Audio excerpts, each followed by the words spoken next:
substance equals spin. The propaganda's a win, stress feeding on my tension. My countrymen, they love their fiction. Words upon now, it's made with good intentions.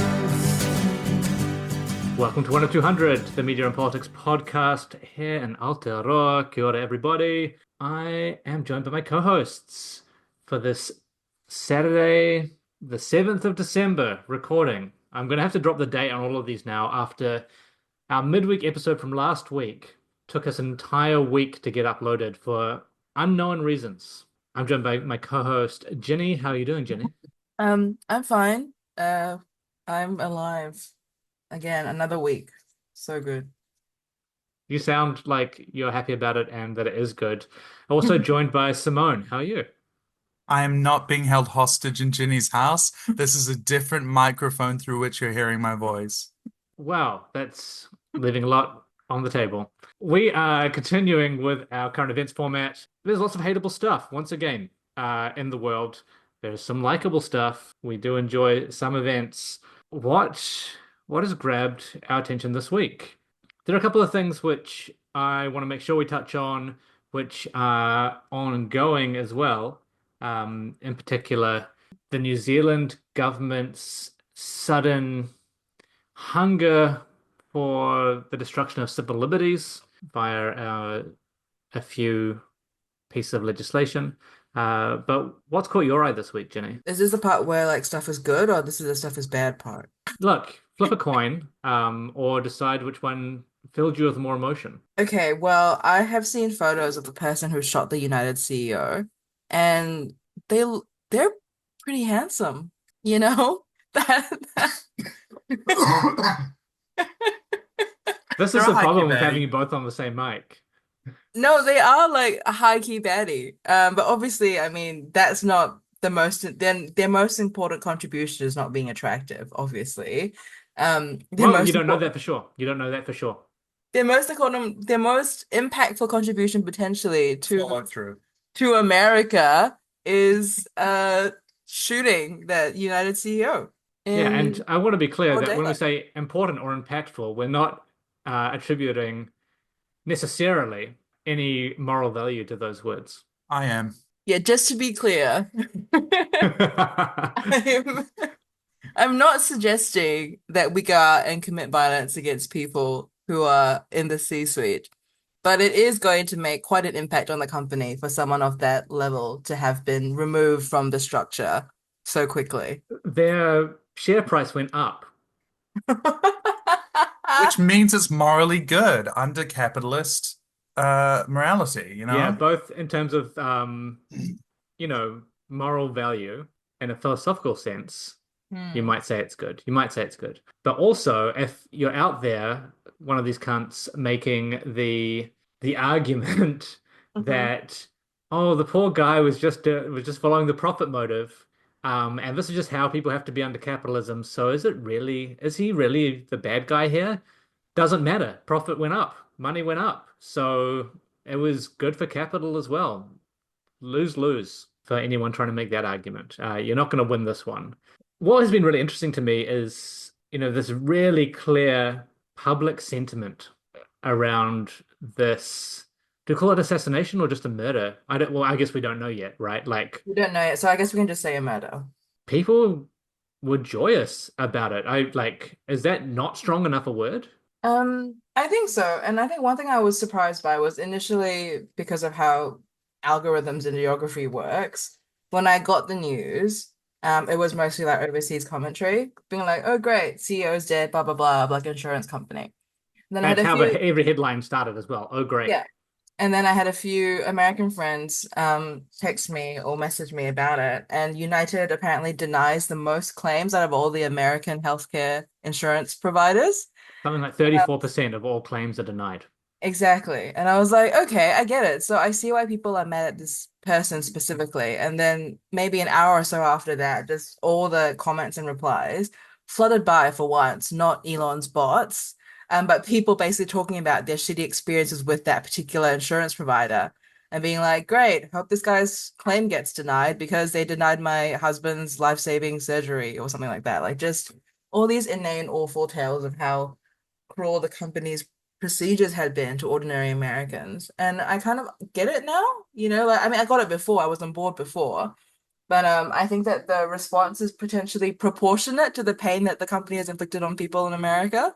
So Certainly one of those unifying moments, right? Like, aren't many more lightning rods for hate and disaffection, I think, than a health insurance CEO of the worst health insurer in the United States, which means probably the world.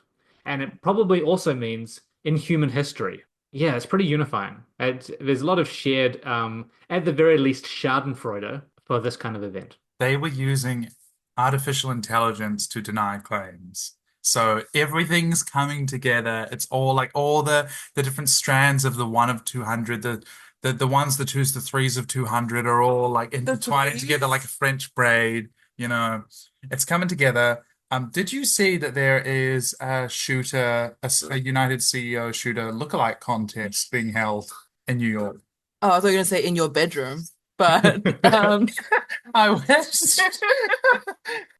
Yeah, please come along to. But really like giving the game doxing away. yourself with your If you address. look like this. Yeah. It's this really wild thing, right? Because we've got this No jury can convict. No jury could convict. this immediate like outpouring of Schadenfreude, if you want to say that, or like happiness that finally someone having consequences, whatever those may be, for overt and I think fairly assume often gleeful social murder. These are people who make active decisions to kill people, knowing that these decisions are going to kill people, and do it in pursuit of buying another yacht. So you saw this initial outpouring of that kind of sentiment, like, well, finally, this is happening. I'm glad this person is dead because this is what they did to our family, sometimes on multiple occasions. And then you have this pushback on that from, I mean, politely, liberal civility discourse leaders. And then the kind of tabloid media and the necessity for clicks and the media profit motive took over. Like, wow, who is this guy? Let's get some mugshots. And whoever this is still hasn't been caught. Like, just gonna go down in history as like a mysterious assassin that everyone wanted to bone. Some snitch. Some fucking snitch proffered to the NYPD, which is larger than many of the world's militaries, by the way, in terms of its budget. Data, which he claimed would identify the person because it was City Bike being undocked and docked. That's essentially kind of like, a Lime scooter around New Zealand, but it's bikes, right? Use an app and all of that. And he said, oh, I found this because, well, it's obviously not the right person, but he says, I found this because I've been scraping City Bike data every day, all day, across all of New York, which is one of the creepiest things I've heard in my life. This guy's 100% using this to stalk women who turned him down on a Hinge date. Yeah. Why is that allowed? Why is it okay that you can just like scrape the data from an app to surveil everybody in New York City as a rando? And also maybe he's a Fed ? It's the individual surveillance state shit coming out again, right? Like, everyone's a panopticon now. This is like part of what corporate and fascist power wants. Like, they need like empowered little snitches running around hall monitoring on everybody. When I was in school, they used to say, oh, like, think about how evil the Stasi were because, like, the cities in Germany would be divided up into blocks, and then, like 1 in 20 people or something would be a spy on all of their neighbors. And it's like, that's just what people are willingly doing now without a government telling them to do so, without being on the payroll. They love it. They love being little snitches. They love being Randall from Recess. Who is Randall from Recess? Yeah, we don't need to talk about this right now, okay? Off mic. Off mic discussions. Some of you would have grasped that reference. Others of you may not. You can Google it, I guess. We're not going to have a discussion, as Simone Google's free. says. Okay, so I guess that was like a thing that you liked this week. Simone, what have you got on your plate? What I liked this week was that I did have another one, which I'm sure you'll talk about, but it's been usurped. It was in Midtown, New York. A United CEO was in a gun-involved shooting when a bullet happened to be in the way of where his fucking heart was. And I think it's a tragedy that they only got one. But I will say, for all of this shooter has done amazing folk hero work. Like nobody in history has in recent modern history has so quickly become a folk hero as this guy. And what I have to say is, if you thought that it was futile for John Hinckley Jr. to think that he could impress Jodie Foster by shooting and killing Ronald Reagan, and that was a fruitless gesture, I think that the online reaction to this hot guy with follow-through proves to you that it is real. It's real. Jodie Foster will be impressed. Susan Sarandon will be impressed. If you redacted, right? If you That's all I have redacted. to say. It's making me so happy. Long-time listeners to the podcast will know that I'm not the biggest fan of propaganda of the data. I think that mass direct action tends to be a lot more effective, or really highly targeted kinds of direct action which gums up the machinery of it, right? Like the Elbit systems, literally kind of gumming up the machinery for those Israeli weapons in those factories. But I think that the fact that the reaction has been so swift, this terror of the ruling class, that kind of does show you something, right? Like there are people who are going through and trying to scrub the Wikipedia pages of other health insurance CEOs. And of course, the Wikipedia authors, God bless them, have been saying there's no justification for doing this. They're notable people under our rules, and they're stopping these people from trying to go and scrub the internet of all of this information. So I think that's beautiful. I think it's beautiful that we've got something we can all agree on, except for the people who somehow believe that John Rawls's experiment about the veil of ignorance is, what if you were a CEO with a yacht? What if you owned a mega yacht? Wouldn't it be unfair if you got taxed? And the funniest thing that's come out of it, I think, apart from all of the comedic reactions to it, is that Elon Musk, he of quiverful level amounts of children, of like 19th century Mormon amounts of children, has decided to start going to business meetings with a human shield toddler on his knee, as if he's like taking one of his many 30 children with him to be like, I'm a family man. It's just so there will be blood. Yeah. It's beautiful. I love Paul Thomas Anderson predicted all of this. It's amazing. He's Yeah. going around being like, if I said I was a Tesla man, you would agree. Some of the responses from within like healthcare companies, I've seen one where they've started sending out safety and solidarity pledges to customers that include things like recognizing the health insurance industry and its vendors as an indispensable pillar of the American healthcare system. And you like they're asking their customers to sign these things and their like employees to sign these things, reaffirming our pledge to work and each other, acknowledging the vital role of executives as the organization's key drivers of success and as exemplars of Surely leadership not. and professionalism. Surely the fuck not. I know it's Surely. real.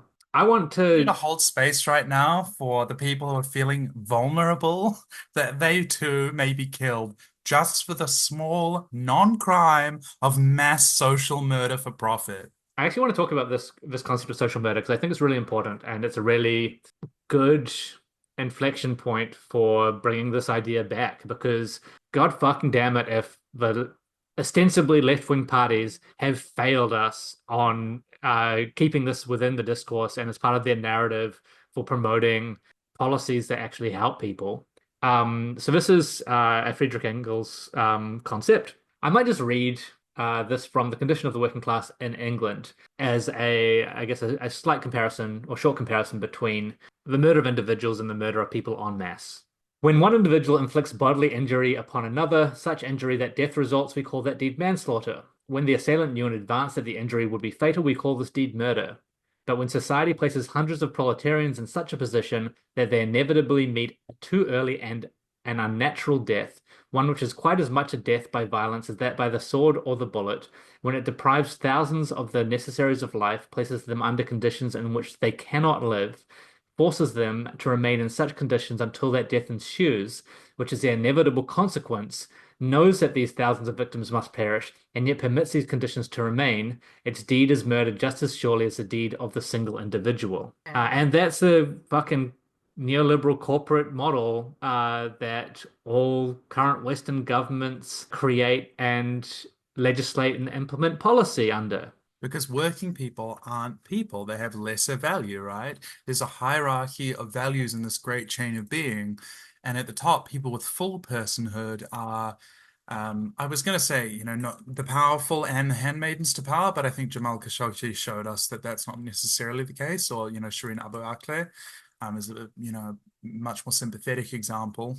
But below those are, the people who sort of run the everyday, who aren't really supposed to die, the kind of middle classes, the professional sort of people, if that can be said a thing, but they're still, essentially working. They're not indispensable. They're not the great men of history, and then there are sort of the wage slaves who make up the great vast majority. And those people are just, even in the first world, they're not seen as being real, unless, of course, it's in relation to sort of other hierarchies, like racial hierarchies, and then you get to the third world. People in Gaza are just ants on a windshield to be wiped for these people in the pursuit of their geopolitical aims, which is always and everywhere self-enrichment.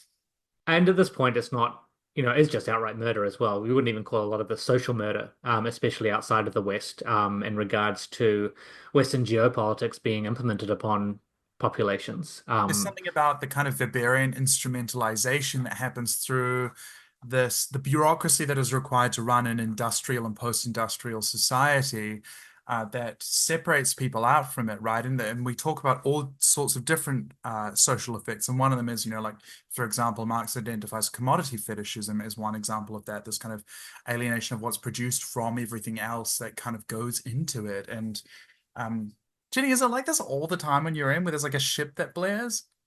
I do live on a place called the Auckland waterfront, so yeah, there are ships here all the time. It's not coming through in the microphone, so no one will know what you're referring to. Amazing. I'm just being gaslit by the algorithm. You will sound like you're hallucinating right now, actually. There would be nothing more depressing than you're like dreaming and hallucinating of podcasting. How sad is that? Wow. And I think about, so there's that, right?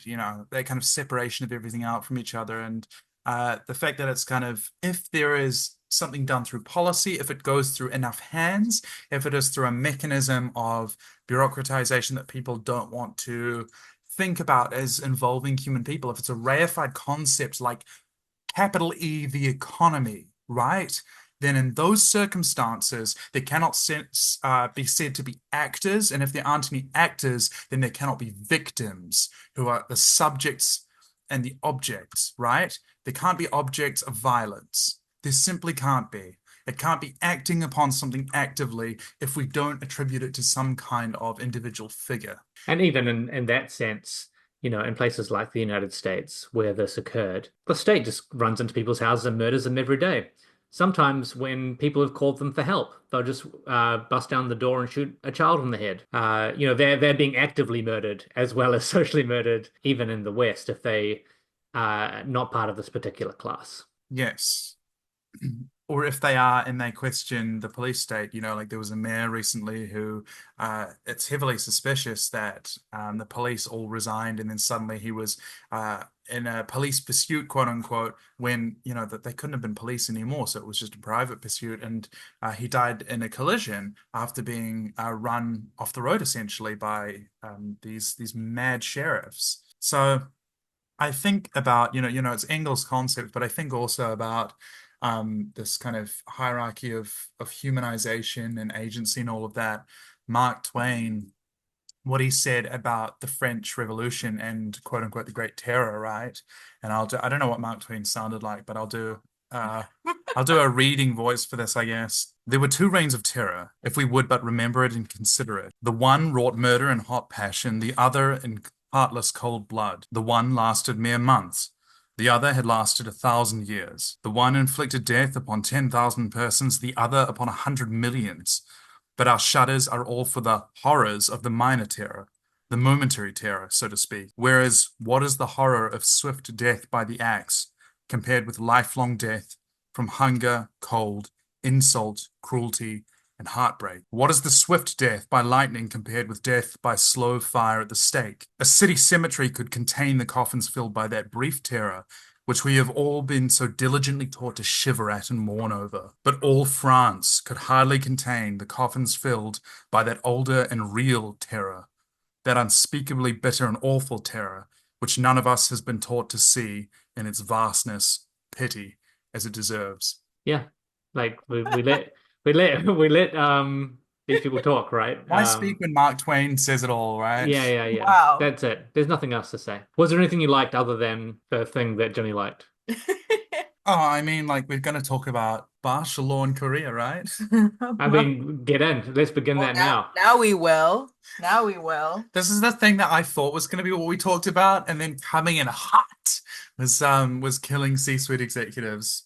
Which Oh, is that always cool actually, and good and based. Look, I I'm just reckon saying. the deep state probably ordered the hit to take attention off what happened in South Korea. Potentially, but also with the shooter. If the fit is a hit, you must acquit. Isn't martial law like a Tekken character? Yes. So what did happen in the Korean parliament, the South Korean parliament? Sadly, nobody will know. This is literally the topic you wanted to talk about. Okay, so I don't know enough about Korean politics. I just have friends who are into K-pop, but from what I understand, so Yoon Suk-yeol is the president of Korea. Of South Korea. Sorry, of the fake Korea, below the 49th parallel. And he does not have that much support in parliament. I think the party behind him has a minority of like 20% or something Yeah, like that. that's correct. Yes. So thank you, fact checker. I like how you're letting me hang myself on this with potentially false details as I continue. He he decided to felt cute, might delete later. He decided to declare martial law, that democracy was over in Korea in the evening, failed to tell effectively his generals and get them in on the plan, and also his party. So all of the parliamentary lawmakers in South Korea rushed back to the Diet. The police and I think the army that was stationed there tried to stop them, but then they just climbed over the walls and got into the parliament. They then did a vote 190-0, including Yoon Suk-yeol's own party voting to overturn his proclamation and saying, no, we're still a democracy. So it shouldn't be this funny because it's like first is tragedy, then is farce. And Korea does have a long and sordid history, not only of its presidents being impeached and jailed, which is a good thing, actually. I think every leader of a country should probably face a jail term after ruling it. But so it was, stop them from wanting to do it. But then it also has had, I think, everybody will, well, maybe not everybody, but if you didn't know, the Republic of Korea at the time where it was split, when it was and continues to be a US puppet state, was not a democracy. It was a dictatorship. Simone was during the war, and then you had a series of dictators ruling over Korea and this kind of power struggle by the people to have some sort of democracy until the Gwangju uprising. And then we have this modern period that comes out of that, although there's always this tension, right, back and forth between military dictatorship and between this kind of parliamentary representative sort of quasi-democracy, undercut as it is by the Korean capitalist project and by, the US backing of the ruling coalitions and its inability to conduct its own sovereign affairs as a result. But in this case, this is the repetition is farce, right? It's very funny that they came in and did a vote and managed to say, no, you're not declaring martial law. The Taken character, martial law, is not going to be here in this parliament.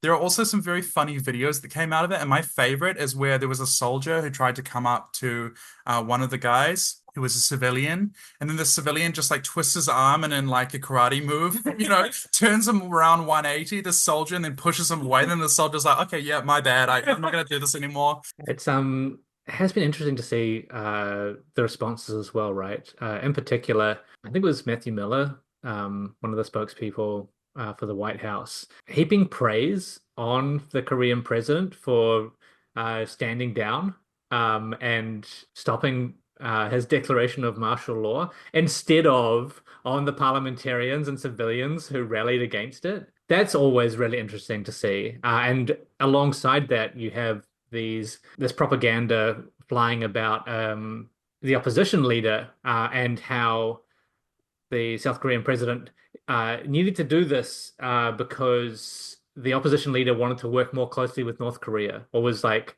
wanting to like cool relations with North Korea, and thus it was necessary to take control in order to stop this foreign interference, right? Which is becoming a really interesting byline on so many checklists for increasing Western authoritarianism at home. Yeah, I'm finding it really, I don't say interesting, but unsurprisingly, as Simone already mentioned, his party's already turned on him. Although shortly after he agreed to, I guess, stop doing martial law, they were still of the mind that they didn't want to impeach him. But that tune has changed now, and his party definitely want to impeach him. And one of the reasons given for that is because he actually had a list of people that he wanted arrested, which he was apparently going to enforce after his after successfully enforcing martial law. And apparently the list of people he wanted to arrest included the people in his own party. And so those people are now like, hey, if you wanted to arrest us, maybe we actually don't want you here. So now there's I guess the official line from the PPP, I think it's called the People Power Party, which is the party that he's a part of, is that they are worried that if he stays in office, he's going to repeat these same extreme actions like martial law and arrest a whole bunch of lawmakers. And essentially, I think his chief of staff has already resigned in the wake of this, and national intelligence services are basically snitching on him to foreign press, saying that he had told everyone in the military's counterintelligence team to drag in pretty much every opposition lawmaker. So, like, these people are tired of whatever, I guess, failed coup was about to happen in that situation, and they're just laying it all out. They just don't give a shit anymore. They don't want him here. So that will be interesting. Like, they're giving interviews on YouTube. Like, the special forces are on YouTube giving interviews about what's going on here. Incredible. I cannot understand anymore, like, what's happening. Like, just like Twitch streaming the soon-to-be Korean Revolution. Like, what is going on here? It's unprecedented. I like that. I like that history has given us what if Stalin was a MySpace girl? Because he's just done an update at like midnight being like, OMG, nobody loves me. I'm gonna end it all. And then just like waiting for responses and nobody has. And then people just come and they're like, oh, don't do it, Queen, and all this sort of stuff. And then he's like, I guess I do have friends. It's just like because he later on rescinded the martial law declaration and was like, oh, I was just like feeling kind of like, I don't know, just like I was feeling a bit down and stuff like that. And people were like, and then I think people in his party or something said, he doesn't have any friends. He must be feeling lonely. And it's like, you can't do like another victim of the male loneliness epic. Yoon Suk-yeol, president of South Korea. Yeah, it's intense. I honestly like there's so much drama behind the interpersonal relationships of the people in the PPP that it's basically almost all that's currently being reported on while they wait for him to decide to do martial law again. Like there's some stuff about how him and the ex-leader of his party got into like a real tiff over his wife's alleged corruption.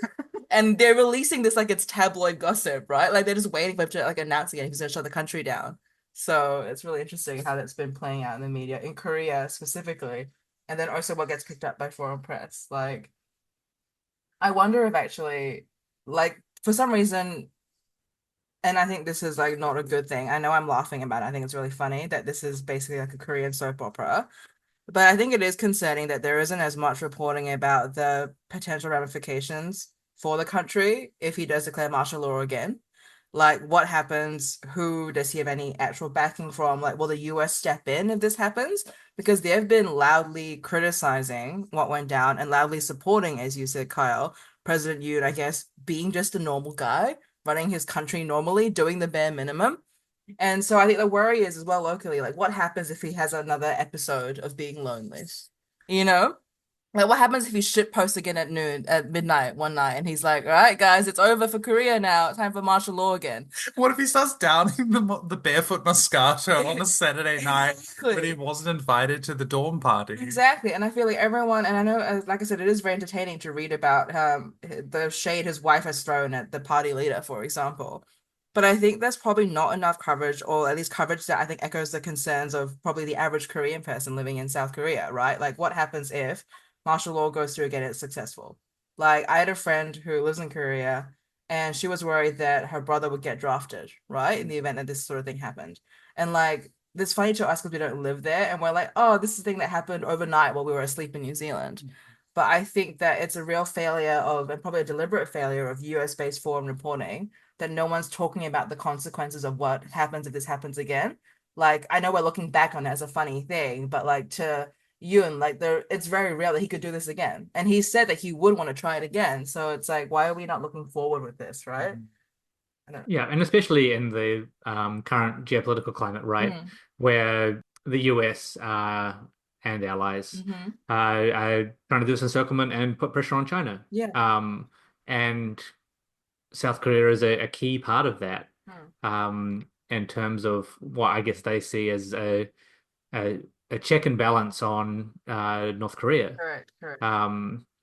And we're certainly have been seeing an acceleration of US allies and NATO ally vassal states being forced into deeply destructive political circumstances, military circumstances often, in to try and create this pressure, to try and hold on by its fingertips to hegemony. We've been seeing it in countries all over the world, and as long as they can export the forever war, while making a fuck ton of money on arms sales, and snapping up resources to extract, in the kind of post game, the US are going to keep doing this. NATO is going to keep pushing for these kind of things. It's horrific. We're seeing it in a number of countries occur around the world. Like, yeah, like what, one, two, three, like 7 or 8 really clear examples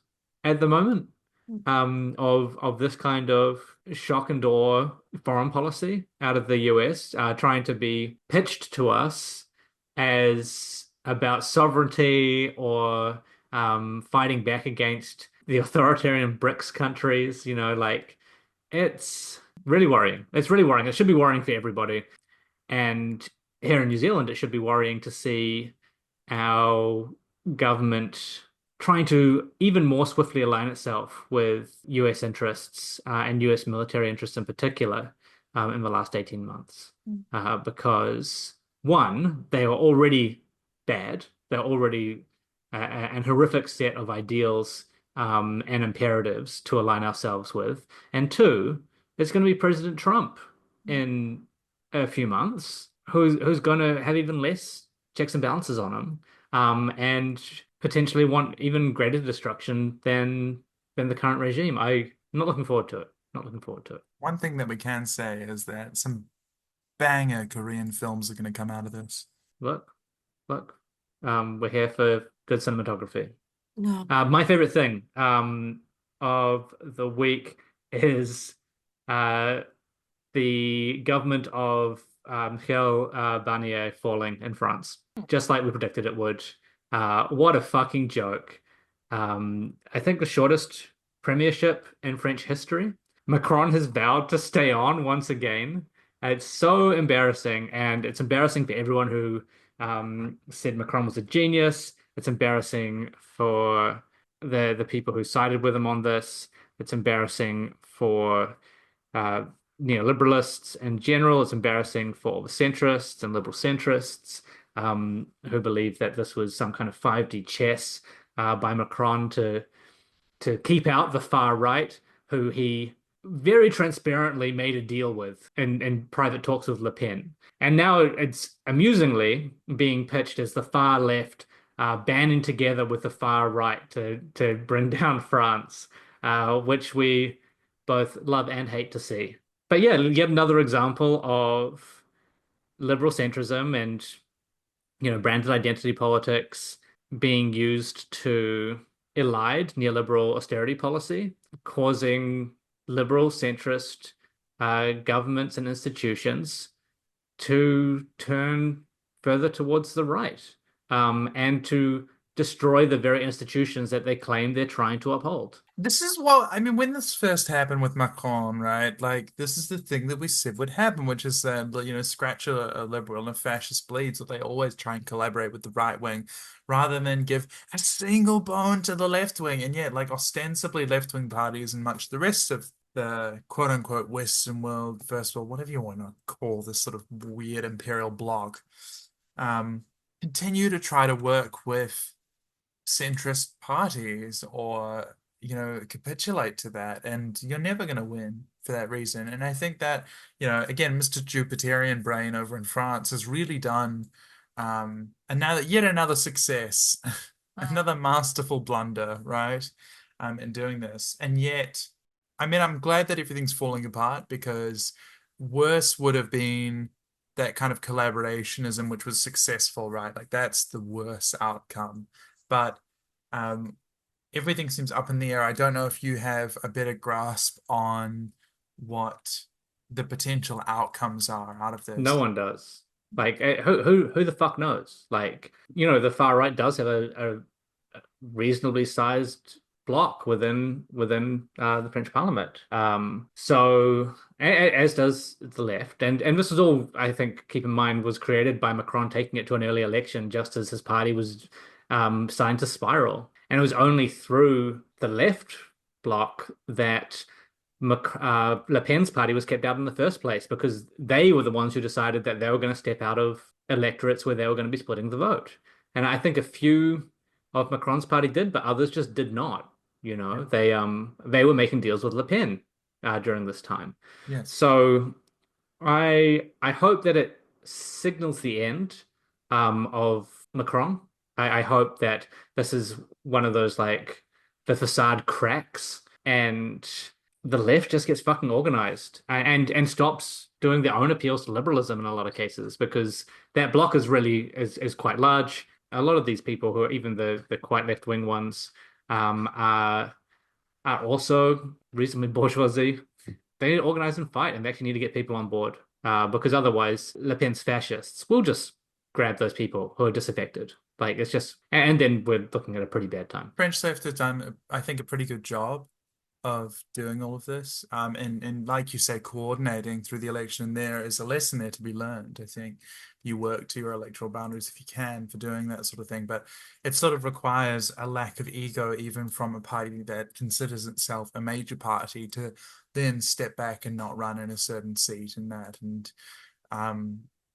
there is something to be learned from that. And there's also something to be learned by the left for, like you say, Macron's party going and being more willing to do deals with the right, including this rising far right in France compared to the left. And people sort of said, and this was the appearance for a long time, oh, Macron is the person who can stop Le Pen. Like, he's the person who you have to get behind. The left needs to shut up because he's the only person who can win. And it sort of showed that is not true. That's not correct. But it was only because Mélenchon and Hamon and others couldn't, in the presidential elections at least, get that coordination together. So they have learned something out of it. And I think that they've come to an understanding that the centrists are a stumbling block for them and not something to try and collaborate with if they can help it. Yeah, and many of us learned that lesson. Moving into things we hate. What do you hate, Kyle? My hate, So many things. So many things. But today it is, as foreshadowed, some of these authoritarian moves being made by the New Zealand government, and also being voted for by opposition parties, to be clear, to bring us in line with NATO and US and other Five Eyes authoritarianism. And there's a really good piece out about this today. This is actually from a couple of weeks back, that this got across the line. This piece from Mick Hall, It's about a new piece of legislation which is at best going to have a chilling effect on journalism, and at worst will be used in a Red Scare sense to attack and prosecute anyone who does not align with the current New Zealand government of the day. It's called the Crimes Countering Foreign Interference Amendment Bill, and it just has some absolutely wild parts to it, which I just don't know. No, I do know. I do know how that media and politicians haven't been talking about this, but it says things like you don't even have to have been aware necessarily that you are working in the interests of a foreign power because you ought to have known. If it's decided that you ought to have known that what you are doing was in the interest of a foreign power, then you can be charged under this amendment. It's so draconian. I'm so shocked by it. I'll put a link to it in the summary, so you can have a read of Mick's piece. But it is very much looking like a part in the puzzle of bringing New Zealand in line with China encirclement, and giving the New Zealand state and security services the tools required to go after anybody that is perceived to be pro-China or even just like anti-China. And that should terrify everybody, and especially anyone who is involved in media, journalism, politics, community organizing, because the breadth of this bill and how it can be applied is really disturbing. When asked about like the application of this bill, the Ministry of Justice Deputy Secretary for Policy, Caroline Greeny, said, "Oh, it's probably not going to be a problem." Essentially, wouldn't allow herself to be drawn on some of the specifics, and said, "Oh, it's fine because there'll be an extra check in that they need the Attorney General to consent to prosecutions for any of these new offences." And the current Attorney General, everyone, in case I need to remind you, is Judith Collins, who is famously, in favor of journalism and free speech, and isn't at all aligned with US hegemony and military posturing. So, yeah, I do not like it. I do not like the way that so many of us in the Pacific, in particular, are currently being brought into this fight against our will, and having these infrastructure built around us to whip us into shape by our elected representatives who really should know better. It disgusts me, and it disgusts me that the opposition is on board with this as well. By and large, I imagine because they're scared of security services going after them, and that's even more pathetic. Stop being cowards. Like, actually stand for fucking something. Yeah, I mean, this is a field day for Anne-Marie Brady, right? Like, this is the stuff that you want. Like, she wants to live in a world where you can send an email to someone, and then who is Chinese, and then get papped by this bill, right? Get popped by this bill because I guess that Chinese person has an overseas business partner who might have been named in the NZSIS report, which are mostly completely bullshit, right? Like, and it's just, I like that they've created what I don't like. I hate that they've created new offenses because they think that these crimes are not covered by, I guess, existing legislation. And they need to draw some distinction in their really cooked minds about legitimate influence of the other people or other countries or say actors might have versus, I guess, illegitimate, unnamed cyber crimes. And it's just bizarre. I just think it's awful. And I think that it's the way that it's being reported on, every article that reports about this, including RNZ, all these articles name China specifically, right? Like, it's like these articles all talk about how the NZSIS have explicitly named China in multiple sets of documentation. Obviously specifically around saying that stuff that's in the long game, which is that China carries out active foreign interference against New Zealand, right? But none of these articles talk about the influence that the United States has here or other Five Eyes countries. Literally drafting, like having to draft this piece of legislation and make it like law in New Zealand. Like, tell me about foreign interference a little bit more, folks. Yeah. It's actually ridiculous that the reporting on it has been done in a way that is clearly, as you say, like looking after and looking out for a particular xenophobic agenda. Like it's so transparent, and that is almost what makes it feel so bad, like to me. It's like, do you have to be so blatantly, transparently racist? Like, I quite liked it when it was like couched in, like we just protect our own type language, like we're looking out for our families. But now you're just saying it to my face out loud in the street. Like, this is really jarring. I actually hate it. And I don't know if any of the articles now or nowadays will bring it up, but they were proposing something even more draconian previously, and saying that it was something that we needed to have as a country, that we needed it to protect against China and their interests specifically, that they wanted to have like a beneficial ownership register for people's companies. And the government was like, oh, no, actually, we can't do that. No, we can't do that because it might be too much compliance. It's not. It's because you're all complicit, actually. Like, so many of you ministers have these holdings and interests that are to do with Chinese companies. And you know that if you have one of these on, you're going to get stabbed by this law that you're proposing. So just the hypocrisy is real. It's so real here. Protect Aurovida interests. Like legitimately, right? Silver farms. Yeah, it's so pathetic. It's so, as you say, it's so transparent what they're doing. It's so funny for news corporations to say things like, or to run, headlines along the lines of interference from China, and then it's like says NZSIS. It's like likely source for that to come from. Exactly. Oh my gosh, like the spy, the clandestine spy agency is like non-specifically, because of course they're spy agencies, they're not allowed to give specifics or anything. Vaguely says that Except when they're talking about jihadi brides, right? enemies of our the state which we're a client state of are interfering. It's just it's really funny because China is such a large trading partner of New Zealand and could crush New Zealand underfoot if it wanted to. Like if that was the aim, no hope, Yeah. Much smarter to get on board and say, President Xi, please give us high-speed rail up and down the North Island. Yeah, I really... It's long been my position. Many people are saying. Yeah, many people are saying these things, and I really love it when these articles eventually go, okay, let's just let's just drill down into the social lens. Okay, what are the implications for New Zealanders?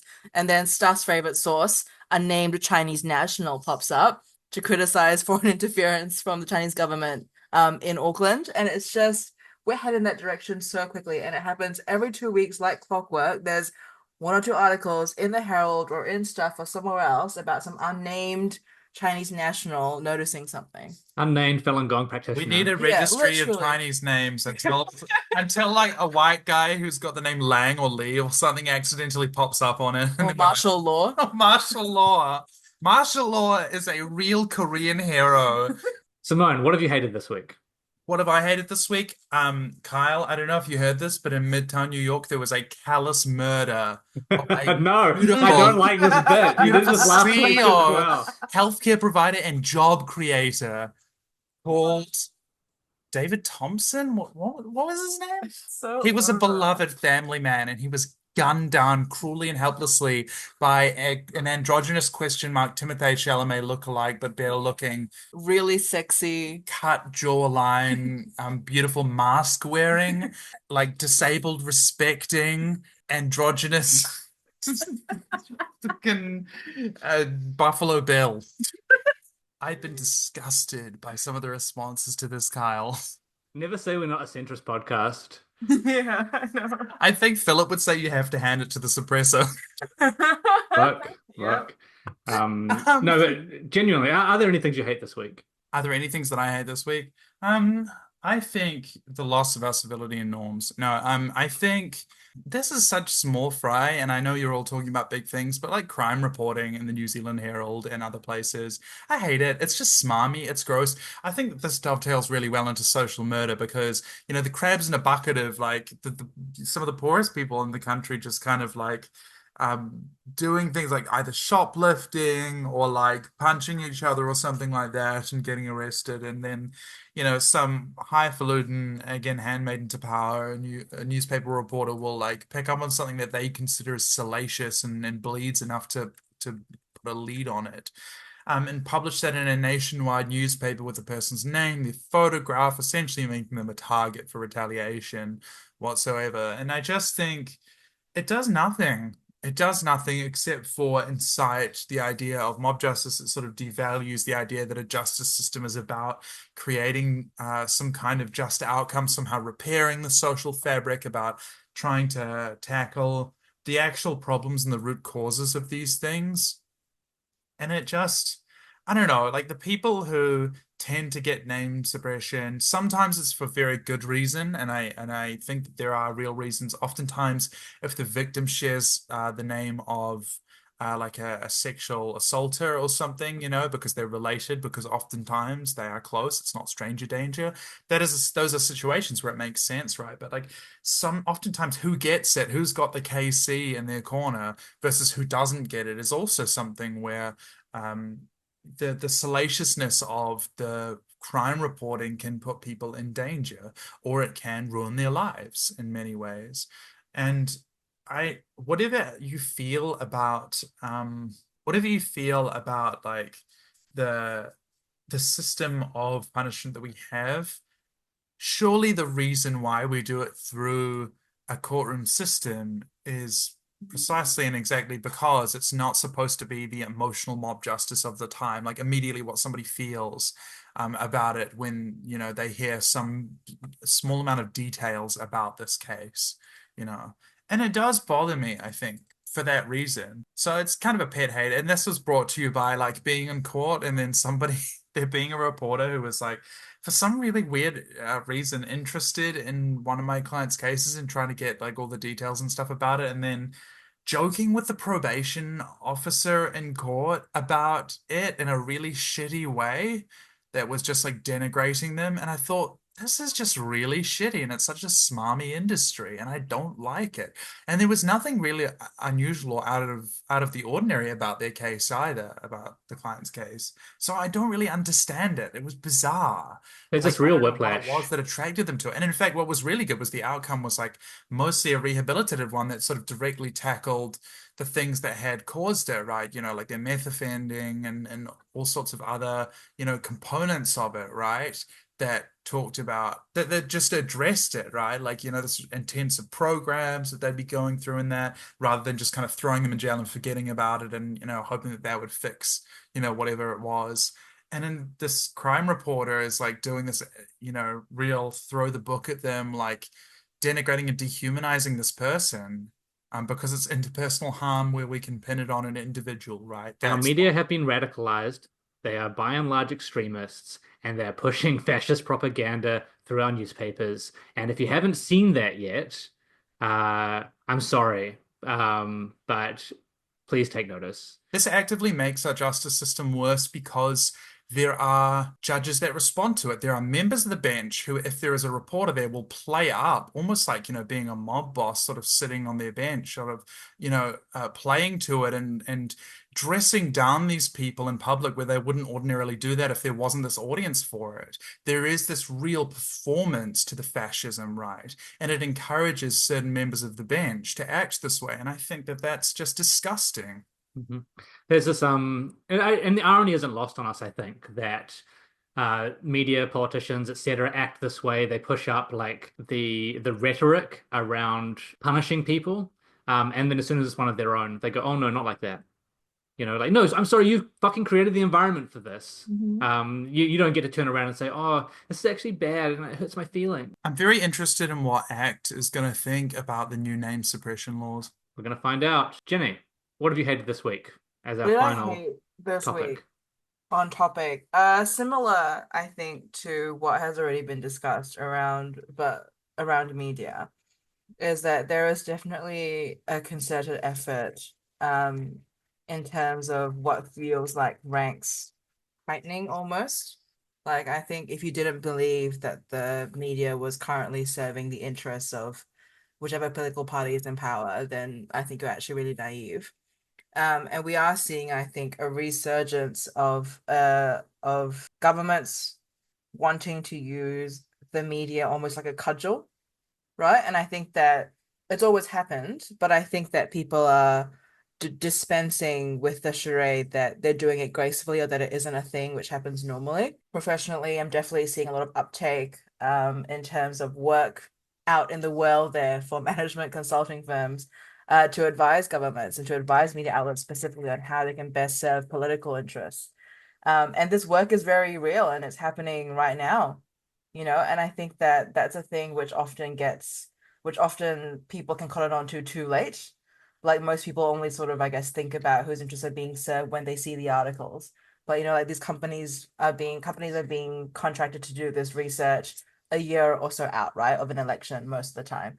And it goes to show, I think, just how calculated these conservative governments are, and how they just want to have this absolute death grip on what goes out about the country. And a lot of this work that is being, I guess, put out to the world or is being sought after, it's not work that's concerned with how the media can make messaging better. It's not about how governments can communicate better with people or for people. It's specifically how governments can communicate in a way that aligns with conservative political interests. I want to be clear that this work is supremely targeted by demographic. It is not about what the government can do better or how the press can bring attention to government initiatives. It's specifically around how the press can communicate to conservative voters. And this work is being put out there right now. Like you can look this stuff up publicly on like government tender and things like that in your country. This stuff is out there. It's not a conspiracy theory. This is real. Like foreign companies are being paid to advise these right-wing governments on these things. And that's been grinding my gears recently. I hate it. I hate procurement periods for this kind of stuff. And I hate that the mask is so off. And this is related to what I said earlier before around xenophobia. But the mask, it feels like, is completely off for so many Western governments now. And I hate that environment is the And one media that we now companies. live in, you know? And that's how Sue sees it.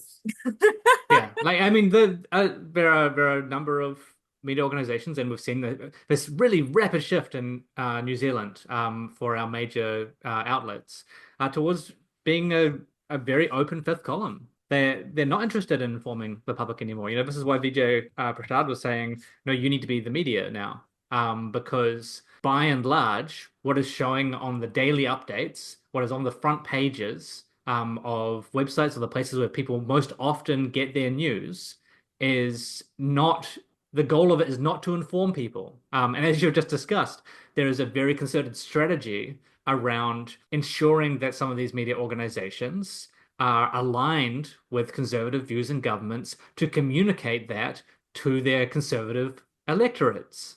Like this is something that is just outright happening. Like we don't need to talk about a smoky backroom deal. It's happening in under fluorescent lights in an open plan office. Like it's tracked, as you say, on tender pages and procurement pages for the governments. Yeah, it's really frustrating. Like, share, and subscribe to 1 of 200. Give us some fucking money. Like, go and find your other favorite left-wing media source because there needs to be another way to get information to people. Yeah. People complain about Twitter and stuff and how bad it is under Elon Musk. It's true. But it's also been one of the main ways for which we've been able to find out information on that's about what's happening in Gaza. Because there's at least a level of openness to it that no mainstream or legacy media organizations have anymore. It's frightful. It's anti-journalistic. Not all journalists, blah blah blah. I'm not attacking you, yada yada yada. I am though. I am. You're still part of those organizations, and you're part of the problem now. If you're a good journalist and you're in one of these organizations, you're providing cover for that project. If you're not actively undermining and whistleblowing for it, I'm sorry. I'm sorry. I'm sure you've got like bills to pay and stuff, but you're becoming part of the propaganda network first and foremost, and that's really sad. I hate that for you, because I value your work. And I think you do some good investigative journalism, whoever you are. Wow, what a week. Plenty more out there that's going on as well. Follow each of us on social media. Where can people find you, Simone? Well, Kyle, don't. That's the joke. I keep on thinking about. I mean, I was thinking about Elon Musk being Daniel Plainview, like having his child on his lap as like I'm a business person. But I was just thinking instead, he's not really like Donald Trump is the Daniel Plainview. Musk is the Paul Dano in that story. He is the Eli, right? Like, this best friendship where Trump is going to devour him eventually as soon as he stops being useful is so beautiful. I'm just imagining, I'm beautifully rotating in my mind palace, Elon being in the private bowling alley with Trump standing over him, you know? I'll link to Simone's Twitter in the summary.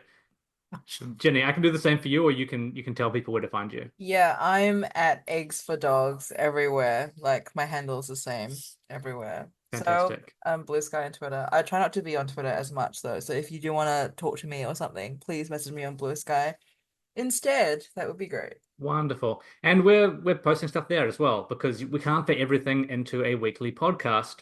I guess that's us for the week. We've got a midweek coming next week, so keep an eye out for that. But otherwise, we'll catch you again next weekend for current events. That's been another episode of 1 of 200. Hit us up. If artifices are then I'm living a pointless life, but learning all your lessons. Fucking politics, there's no distinction. The road's upon now. It's paid with good intentions. And I'll admit that I'm at a loss for what to say when they quote this as a cost we ought to stay. 'Cause I live amongst the people every day. In this vindictive, forgetful fucking race.